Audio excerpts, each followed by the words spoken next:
नमस्कार दोस्तों, आगामी परीक्षाओं के लिए जो हमारी ये प्रीवियस पेपर की सीरीज चलाई जा रही है, इसमें हमने अब कुमाऊनी और गढ़वाली जो लोकोक्ति है उन सबको ऐड कर लिया है। ठीक है, तो ये हमारी एक सीरीज है जो प्रीवियस पेपर की हमारी कंप्लीट कराई जा रही है। यदि अभी तक आपने पिछले पेपर नहीं देखे तो आप एक पिछले पेपर देखो जो आपके लिए बहुत हेल्पफुल होने वाले हैं। हमारा जो संकल्प होता है, एक क्वेश्चन होता है, उसे पूरी डिटेल में सोल्व करते हुए चलते हैं कि उससे भविष्य में कोई भी क्वेश्चन आए तो हमारा गलत ना हो। शुरू करते हैं अपने पेपर को और इसमें अपने नंबर काउंट करना, टोटल कितने नंबर बनते हैं। तो पहला क्वेश्चन देख लेते हैं जो हमारा दिया गया, निम्नलिखित में से कौन सा नाटक जयशंकर प्रसाद जी का नहीं है। नाटक की बात की गई है और कौन सा जयशंकर प्रसाद जी का नाटक नहीं है। जयशंकर प्रसाद जी के बारे में बहुत क्वेश्चन हमारे एग्जाम में बनते रहते हैं, आज इन्हें कंप्लीट समाप्त कर लेते हैं। तो याद रखना, जयशंकर प्रसाद जी का जन्म कब हुआ तो बताना। 1889 में जयशंकर प्रसाद जी का जन्म हुआ था और 1937 में इनकी मृत्यु हो जाती है। संबंध पूछा जाए जयशंकर प्रसाद जी का किस राज्य से है, तो इनका जन्म और मृत्यु दोनों उत्तर प्रदेश में हुए, तो उत्तर प्रदेश से इनका संबंध है। उसके बाद नेक्स्ट जो महत्वपूर्ण चीज आपको याद रखनी है, इनके उपनाम बहुत महत्वपूर्ण है जो हमारे एग्जाम में पूछे जाते हैं। पहले तो आपको यह याद रखना है, इन्हें क्या बोला जाता है, छायावाद का जनक। छायावाद का जनक किसे बोला गया है, जयशंकर प्रसाद जी को। और इन्हें छायावाद का क्या बोला गया है, ब्रह्मा बोला गया है। छायावाद का ब्रह्मा किसे बोला गया है, जयशंकर प्रसाद को। उसके बाद नेक्स्ट अन्य जो नाम है तो आपको याद रखना, इन्हें बोला जाता है आधुनिक कविता के सुमेरु। आधुनिक कविता के सुमेरु। अन्य उपनाम इनका याद रखना, कलाधर है, कलाधर। और व्यक्ति इन्हें प्यार से क्या बोलते थे, झारखंडी। क्या बोलते थे, झारखंडी इन्हें बोला जाता था।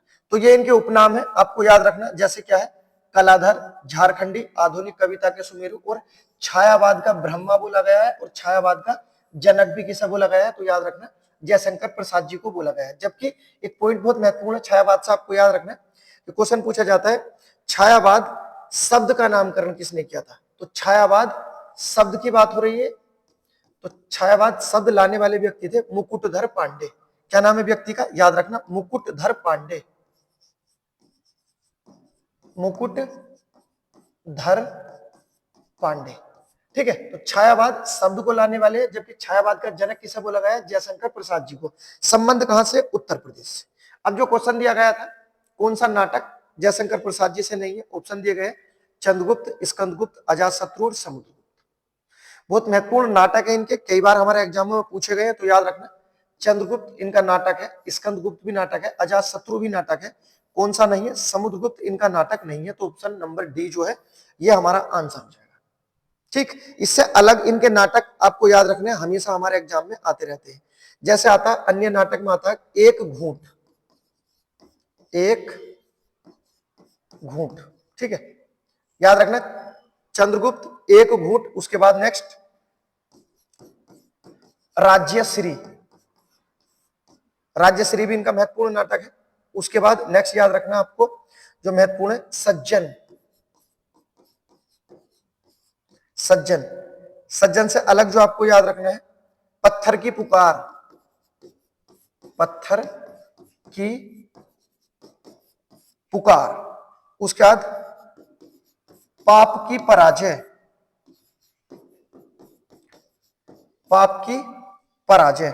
उसके बाद सलीम, जहांगीर के नाम पर रखा सलीम। उसके बाद नेक्स्ट आएगा तानसेन, सलीम, तानसेन। उसके बाद सिकंदर की शपथ, सिकंदर की शपथ। उसके बाद हिमालय का पथिक, हिमालय का पथिक। उसके बाद नेक्स्ट याद रखना विशाखा, विशाखा। नेक्स्ट हिमाद्री। तो इनके महत्वपूर्ण रचना और नाटक है, आपको याद रखना, ये रिपीट होते रहते हैं हमारे एग्जाम में। और जो क्वेश्चन पूछा गया था कौन सा नाटक है जो जयशंकर प्रसाद का नहीं है, तो ऑप्शन नंबर डी हमारा आंसर हो जाएगा। ठीक है, आपको याद रखना ये हमारा पूरा एक वो होता है जो चलाया जा रहा है कि एक क्वेश्चन आएगा उसे पूरा विस्तार पूर्वक कंप्लीट करते हुए चलेंगे। क्वेश्चन नंबर 2 देखते हैं जो दिया गया हमारा, और इसमें क्या पूछा गया, क्वेश्चन पूछा गया सर्कुलर पत्र किस पत्र को कहा जाता है। जो हमारा सर्कुलर पत्र होता है किस पत्र को कहा जाता है, तो याद रखना जो ऑप्शन दिए गए हैं, कार्यालय पत्र, उसके बाद अधिसूचना पत्र, आवेदन पत्र। तो सर्कुलर पत्र हम किस पत्र को कहते हैं, तो पता ना, परिपत्र को ही क्या कहते हैं, सर्कुलर पत्र कहते हैं। इसी का नाम है घुमक्कड़ पत्र, ठीक है। और ये पत्र जिस जगह से शुरू होता है वापस उसी जगह पर वापस आ जाता है, इसी कारण इसके नाम है सर्कुलर अर्थात चक्कर लगाने वाला। परिपत्र, गश्ती पत्र जो गश्त लगाता हुआ होता है, जैसे चौकीदार गश्त लगाता है और वापस उसी जगह आकर वापस बैठ जाता है, तो सेम उसी के नाम पर है, ठीक है। गश्ती पत्र, सर्कुलर पत्र, घुमक्कड़ पत्र, सब किसके नाम है, परिपत्र के नाम है। और इससे क्वेश्चन हमारे एग्जाम में बहुत ज्यादा पूछे जाते हैं। नेक्स्ट देखते हैं अगला क्वेश्चन। ये आया क्वेश्चन हमारा लोकोक्ति से, जो पूछा गया कुमाऊनी लोकोक्ति के बारे में।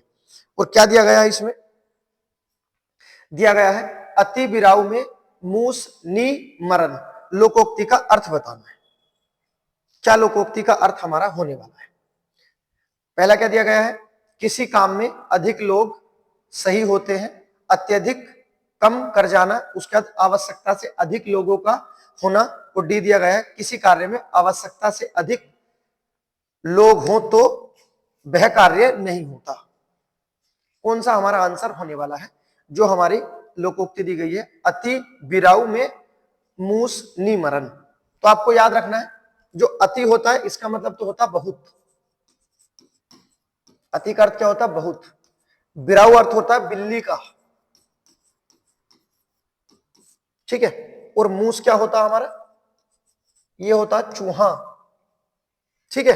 तो याद रखना जहां अधिक बिल्लियां होती हैं वहां से चूहा भाग जाता है, अर्थात इसका क्या होगा, ऑप्शन नंबर डी हमारा आंसर हो जाएगा। किसी कार्य में आवश्यकता से अधिक लोग हों तो वह कार्य पूरा नहीं हो पाता है, यह हमारा लोकोक्ति का अर्थ है, ठीक है, याद रखना। उसके बाद अब ऐड कर ली गई है, आगे भी मिलेंगे आपको क्वेश्चन। क्वेश्चन देखते हैं जो हमारा लेटेस्ट क्वेश्चन आया, क्वेश्चन नंबर 4। और क्वेश्चन नंबर 4 में क्या दिया गया है, पूछा गया है किस विराम चिन्ह का घोतक है। जो हमारा चिन्ह बनाया गया है ये हमारा कौन सा विराम चिन्ह है।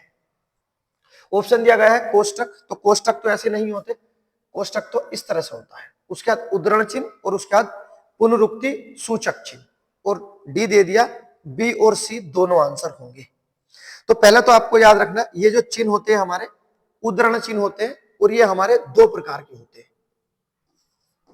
इनके प्रकार पूछे जाते हैं, कितने प्रकार होते हैं, तो याद रखना दो प्रकार होते हैं। पहला क्या होता है, इकहरा उद्धरण चिन्ह, क्या बोलते हैं, इकहरा उद्धरण चिन्ह, जैसे होता है इस तरह से, ये होता है इकहरा उद्धरण चिन्ह। उसके बाद दूसरा होता है दुहेरा उद्धरण चिन्ह, क्या होता है, दुहेरा अर्थात दो उद्धरण चिन्ह, इस तरह से, ठीक है। तो आपको याद रखना है, हमेशा के लिए याद रखना, जब कभी भी पूछा जाए इकहरा उद्धरण चिन्ह का प्रयोग कहां किया जाता है, तो बताना सर किसी के नाम में और किसी के उपनाम में, इन दो जगह आता हमारा इकहरा उद्धरण चिन्ह। उसके बाद दुहेरा उद्धरण चिन्ह का प्रयोग कहां किया जाता है, तो बताना कोई कथन हो या कोई कहावत हो। कथन और कहावत में दुहेरा उद्धरण चिन्ह आता है, जबकि नाम और उपनाम में इकहरा उद्धरण चिन्ह आता है। जैसे मैं लिख देता हूं, जैसे गांधी जी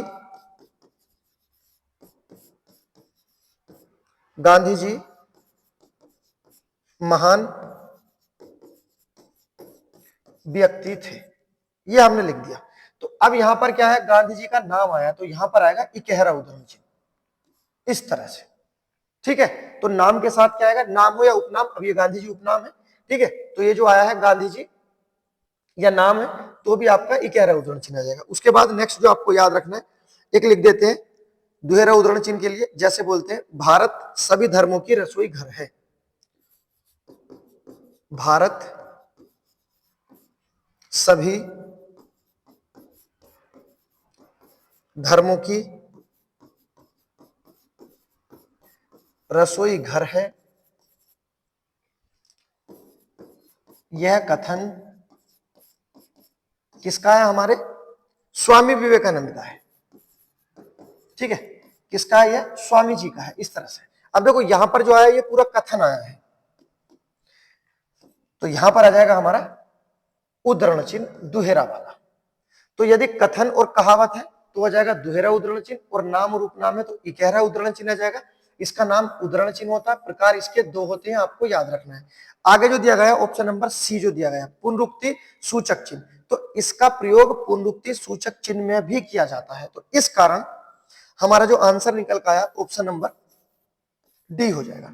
तो जो उद्धरण चिन्ह होते हैं इसे ही क्या बोलते हैं, पुनरुक्ति सूचक चिन्ह बोलते हैं। तो ये दोनों एक है, इनके प्रकार दो होते हैं। इस तरह से यहां से क्वेश्चन बनते हैं। अच्छे क्वेश्चन अब हमारे ब्राह्म चिन्ह से भी बनने लगे हैं। आपको याद रखना है कि जिस तरह से ब्राह्म चिन्ह से क्वेश्चन बनते हैं याद रखना।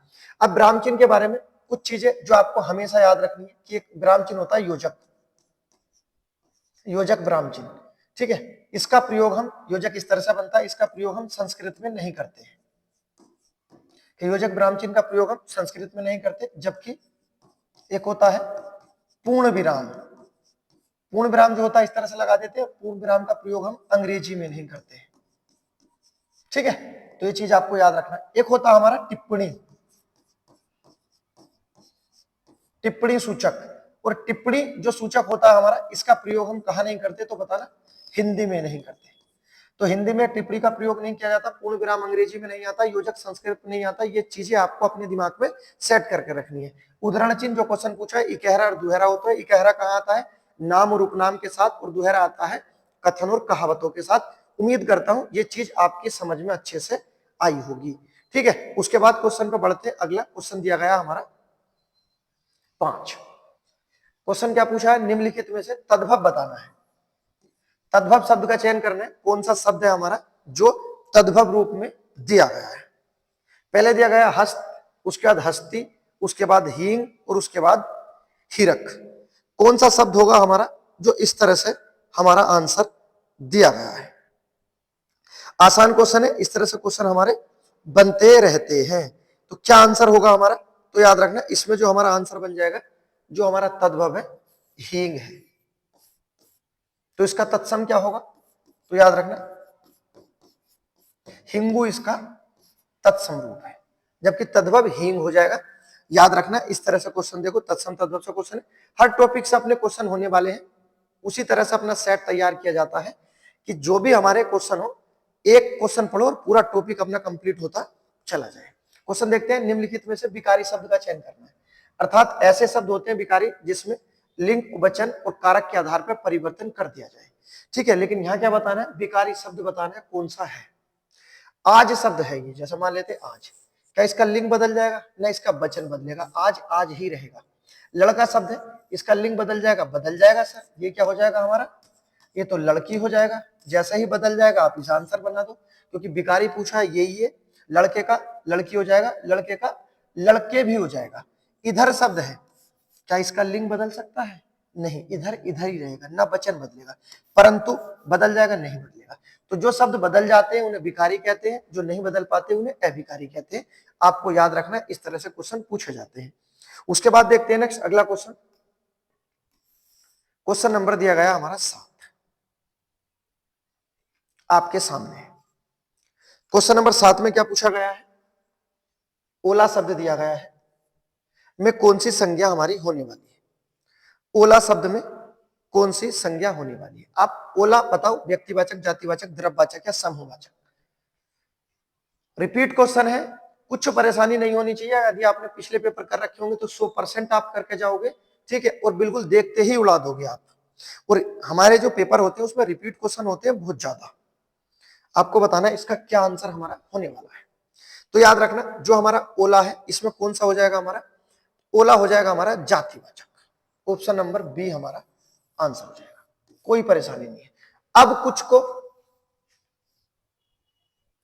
को लगा होगा कि इसमें जो होगा हमारा ये द्रव्यवाचक होगा, तो इसमें हमारा द्रव्यवाचक नहीं होगा, क्या होगा, जातिवाचक होगा। सर ऐसा क्यों, तो ऐसा इसलिए कि आप हमेशा याद रखना कि कहीं भी आपको मौसम की घटनाएं मिल जाए।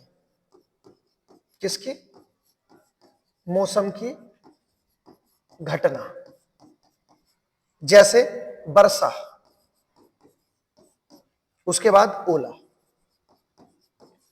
आपको कहीं भी वर्षा ओला मिल जाए, आप आंख बंद करके जातिवाचक लगा देना। उसके बाद यदि आपको मिल जाए, जिस तरह से आते हैं हमारे प्राकृतिक तत्व, प्राकृतिक तत्व, आपको प्राकृतिक तत्व मिल जाए, जैसे क्या होता है हमारा भूकंप, भूकंप, उसके बाद ज्वालामुखी, भूकंप, ज्वालामुखी, उसके बाद तूफान। तो ये शब्द जो हमारे प्राकृतिक तत्व होते हैं, भूकंप, ज्वालामुखी, तूफान, और जो हमारी मौसम की घटनाएं होती है वर्षा और ओला, ये क्या होती है भैया, ये अपवाद के आधार पर जातिवाचक होती है। अगर आपको पता है तो अच्छी बात है, और आपको नहीं पता तो आप अब याद कर लेना हमेशा के लिए, ठीक है। तो वर्षा ओला में क्या हो जाएगा हमारा, जातिवाचक संज्ञा हो जाएगी, ठीक है। जबकि आपको कुछ को लग रहा होगा सर ये द्रव द्रव है, हाँ द्रव आपको लग सकता है लेकिन है नहीं है, ठीक है। उसके बाद देखते हैं नेक्स्ट अगला क्वेश्चन, क्वेश्चन नंबर 8 पर्यायवाची से क्वेश्चन पूछा गया है। और क्या पूछा गया है इसमें, कीर शब्द किसका पर्यायवाची शब्द है। जो कीर शब्द है ये हमारा किसका पर्यायवाची शब्द दिया गया है।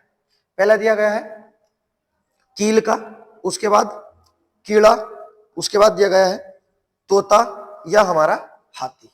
तो याद रखना जो हमारा कीर शब्द होता है, इसके अन्य जो होते हैं आपको याद रखना हमेशा के लिए, क्योंकि अपना जो भी होता है हमेशा के लिए है। बिल्कुल लिखा सुक, उसके बाद एक और आएगा सुक सुआ, फिर आएगा आपका सुक सुआ सुग्गा, और कीर जो पूछा गया है सुक सुआ सुग्गा कीर। उसके बाद आएगा दाड़िम प्रिय,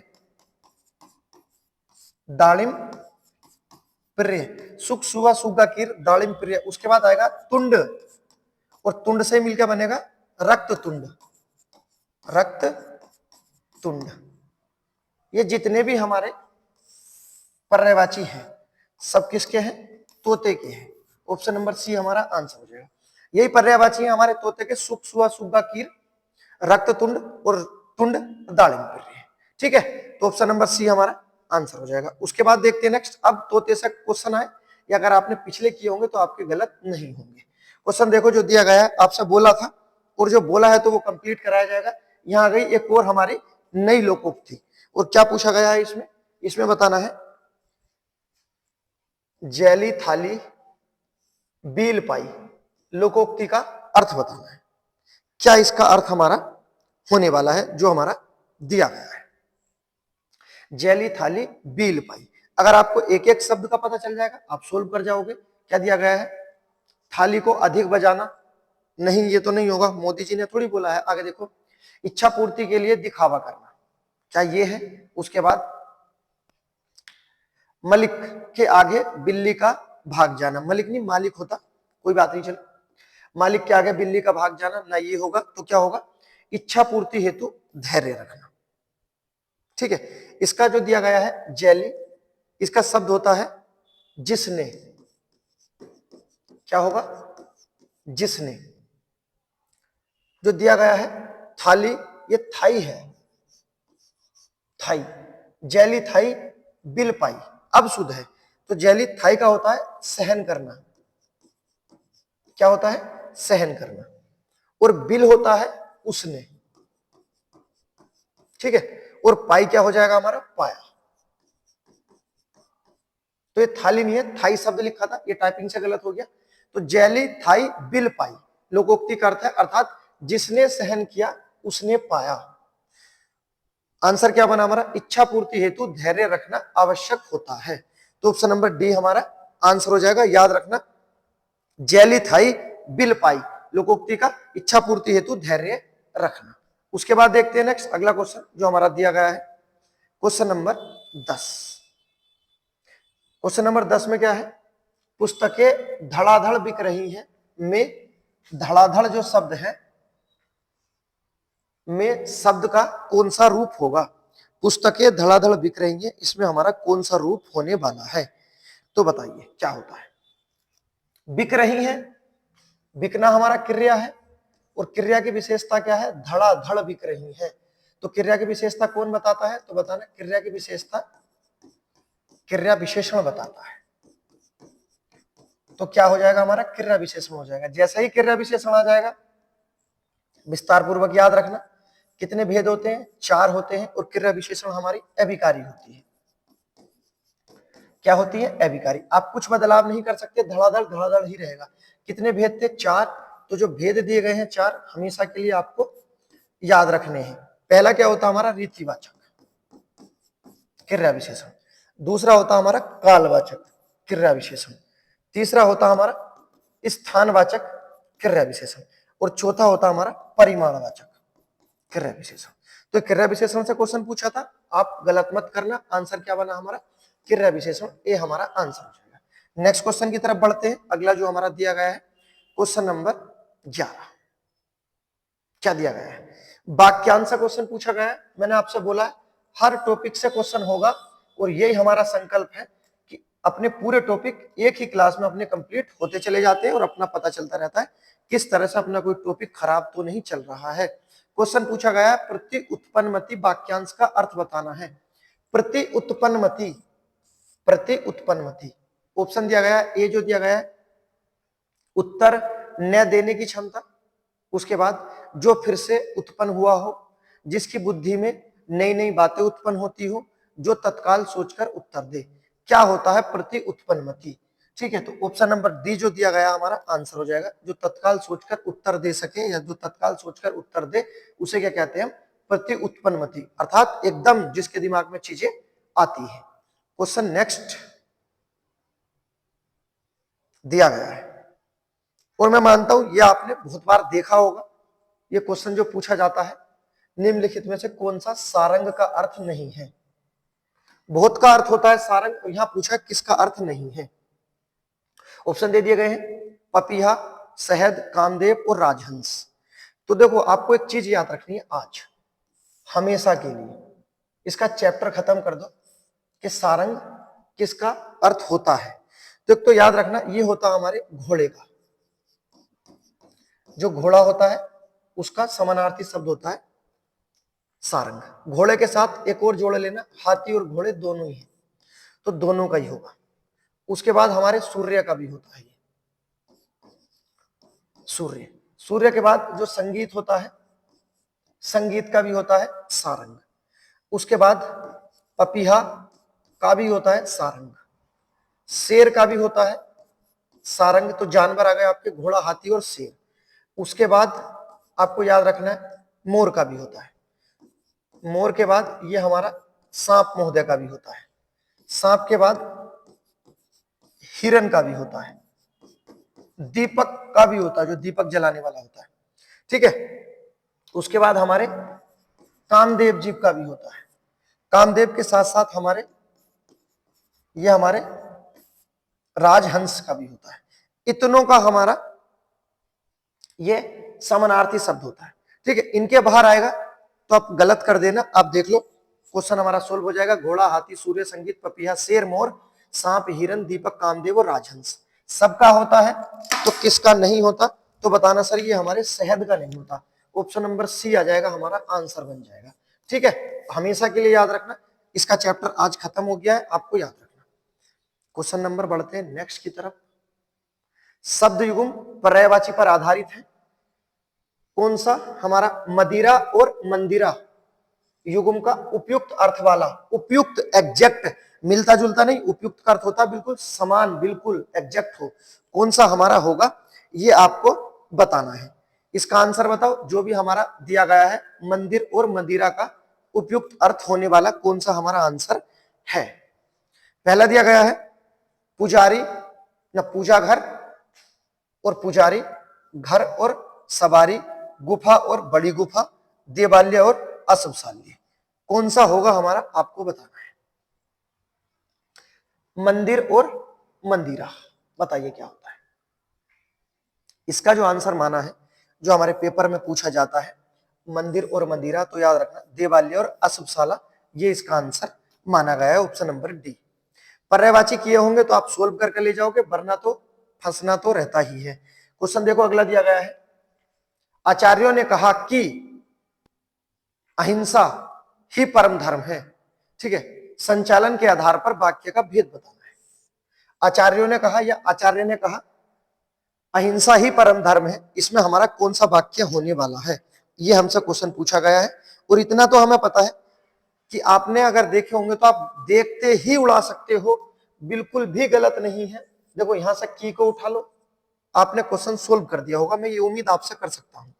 की मिल जाए, उसके बाद आपको कहीं भी वह मिल जाए, की वह आपको उसे मिल जाए, आपको तो मिल जाए, आपको तक मिल जाए, आपको तथापि मिल जाए, आपको क्योंकि मिल जाए, ठीक। उससे अलग आपको जय वाले शब्द मिल जाए, जैसे जब, तब, एक साथ, उसके बाद जितना, उतना एक साथ, ठीक है। उसके बाद ज्यो और त्यों शब्द मिल जाए, जय वाले शब्द मिल जाए, या की वह उसे तक तो मिल जाए।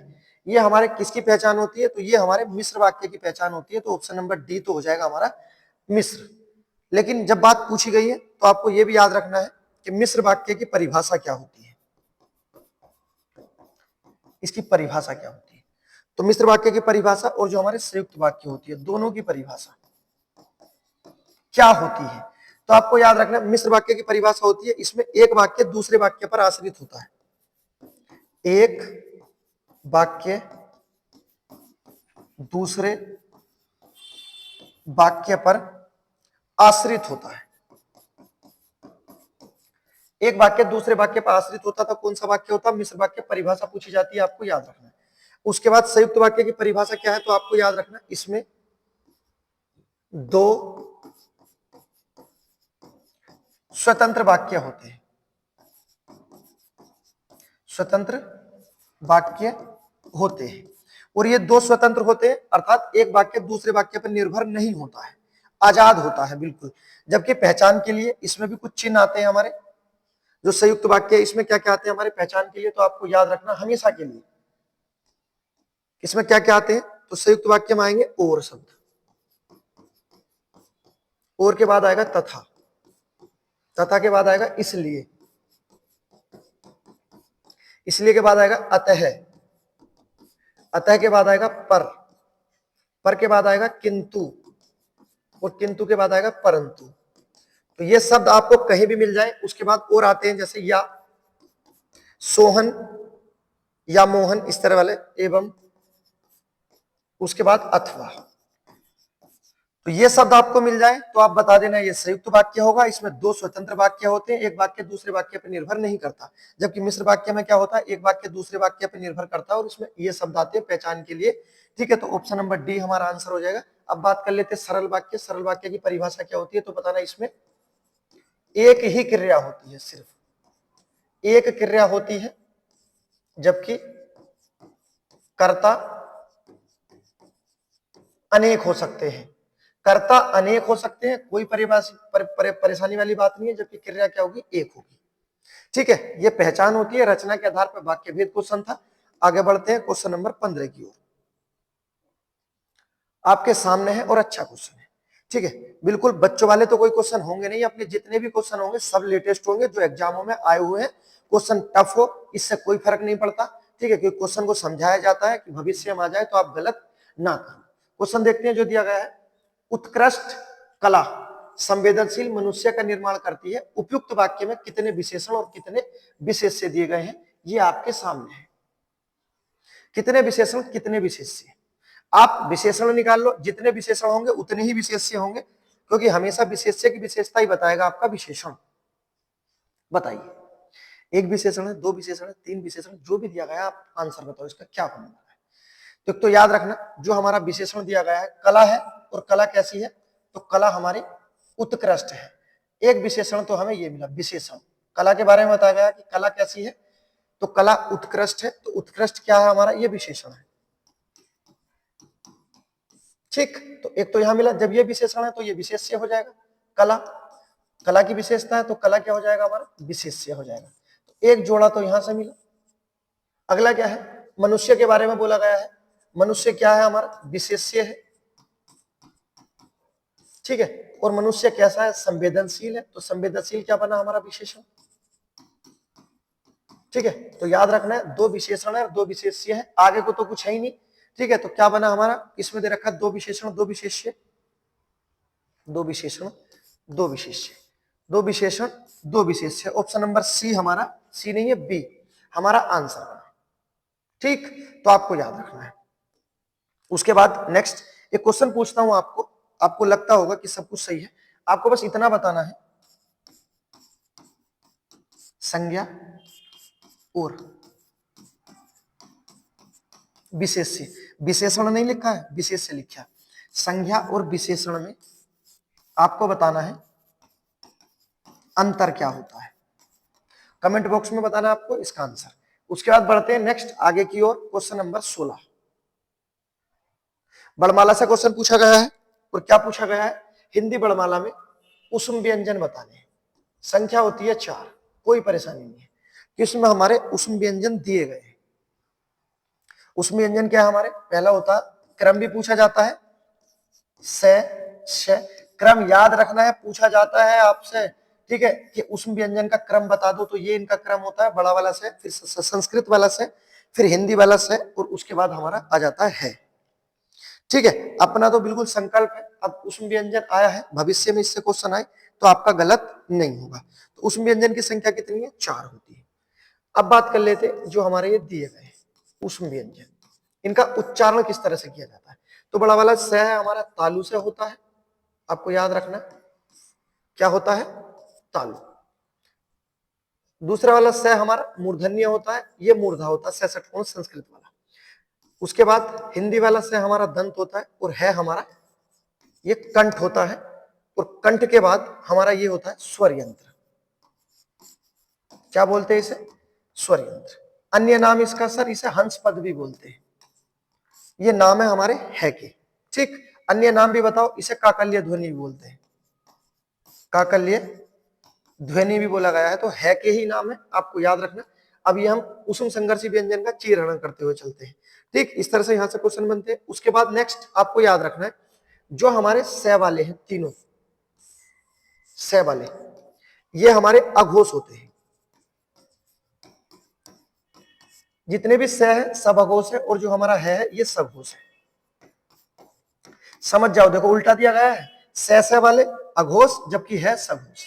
ठीक है, ये याद रखना। इससे अलग की जानकारी आप हमेशा याद रखना कि ये चारों ही जो हैं हमारे, चारों ही जो हमारे हैं, इन्हें क्या बोलते हैं, महाप्राण बोलते हैं। इस तरह से सजाओ, हमेशा के लिए कंप्लीट करो। क्वेश्चन देखते हैं, जो उसम संघर्षी क्या बनेगा हमारा, ऑप्शन नंबर डी होगा। कभी भी भविष्य में क्वेश्चन आए, आप इस तरह से सोल्व करते हुए चलना। क्वेश्चन की तरफ बढ़ते हैं, क्वेश्चन नंबर हमारा 17। क्वेश्चन नंबर 17 देखते हैं, जो हमारा दिया गया है, और क्या दिया गया है, बहिर्मुखी शब्द में कौन सा उपसर्ग है। उपसर्ग से क्वेश्चन पूछा गया है, उपसर्ग के बारे में। उपसर्ग हमारे अविकारी होते हैं, बिल्कुल सही है। उपसर्ग हमारे शब्द का एक हिस्सा होते हैं, तो शब्द का क्या होते हैं, अंश होते हैं।